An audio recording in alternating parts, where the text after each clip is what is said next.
understand that. There's times where you're arresting more, arresting less, but crime is not necessarily tailored to that. If we had the incarceration rate that was similar to our global peers, we would have, studies show, I can show you the information, about 25% less poverty in America. And while our roads and bridges have been crumbling between 95 and 2006, we were building prisons like crazy.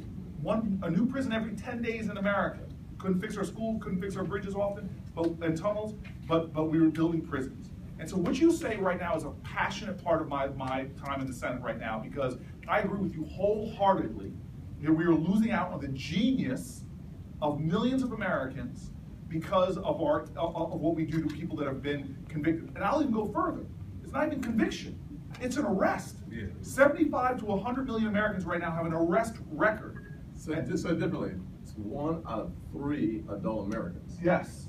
It is a stunning and shocking number, and when you've got to check that box that you've been arrested, who's going to get called back for the job? And so this is an issue that I'm passionate about doing something about. Senator Scott as well. A lot of us, I've introduced ban the box legislation at the federal level to try to stop that, as Walmart has, a lot of the corporations are doing right now. We're trying to figure out ways to lower mass incarceration, to relieve some of these collateral convictions. Rand Paul and I have a bill where we could start sealing and expunging records.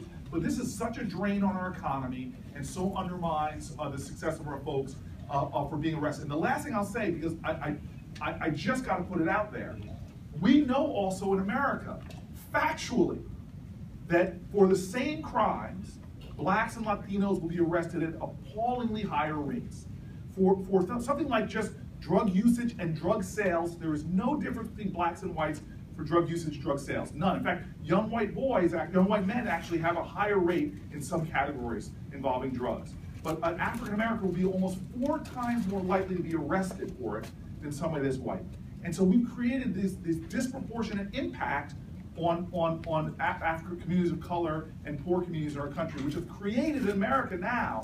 We are, when it just comes to what family wealth, median family wealth, Latinos and blacks whites have 10 times the wealth of those communities, because those communities are disproportionately impacted by things like mass incarceration. We have a worse black-white wealth disparity in our country right now than apartheid South Africa did.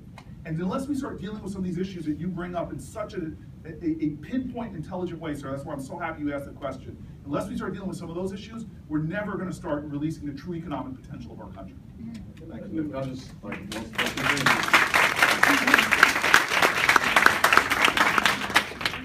You had a standing ovation. That's just right back there. Thank you very much. God bless you. I'm not sure what they call it, only one person standing. I'll tell you that, here's another place where government could learn something from the private sector. You've got folks like Walmart and Koch brothers, 100,000 employees. They have stopped asking criminal background on their applications. So you'll see that reverberating through the private sector. The government's going to have to take a leap in the private sector at times to make the actual manifestation occur. And when it comes to the wealth gap, I'd love to have a complete conversation in the town hall simply on wealth in America, how you get it and how you don't.